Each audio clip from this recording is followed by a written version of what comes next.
এই সামনে দেখ তো আমার কেমন লাগতেছে, আমার কালকে বিয়ে হবে। হ্যাঁ আমার কালকে বিয়ে হবে। আমার বাড়ি চৌদুয়াপাড়া। আমার বাড়ি নীলপামারি। তোর কোনো বন্ধু আছে রে? না, আছে আছে আছে। আমার লাগে বিয়া দিবি?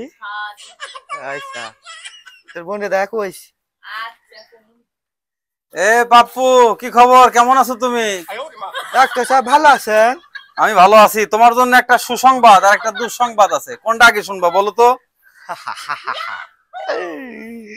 সুখ সংবাদটাই আগে দেন ডাক্তার সাহেব।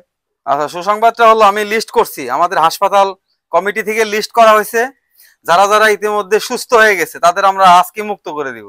তার মধ্যে তোমার নামটাও আছে। তো যেহেতু সুসংবাদটা শুনবা তাহলে এটা আগে বলি, শোনো। আজকে দুপুরবেলা নদীতে একটি পাগল পড়ে গেছিল, তুমি ঝাঁপায়া পড়ে তাকে উদ্ধার করছো। এই জন্য আমরা সিদ্ধান্ত নিছি তুমি সুস্থ, আজ থেকে তোমাকে আজ থেকে মুক্ত করে দিব। হাসলা কেন? একটা দুঃসংবাদ আছে, সেটাও শোনো।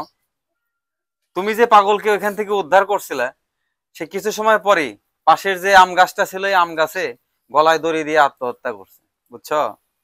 আসলে ডাক্তার সাহেব আপনি তো ঘটনাটা শোনেন আগে। কি হয়েছে, ঘটনা কি বলো তো পাপ্পু? আসলে ওই তো ইচ্ছা করে মরে নাই। ইচ্ছা করে মরে নাই? না, ও নদীতে নামে ভিজে চিপচিপ হয়ে গেছিল।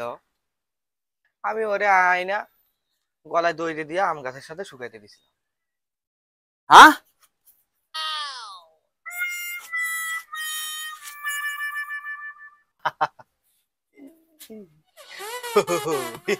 মজা লাগতেছে, মজা লাগতেছে।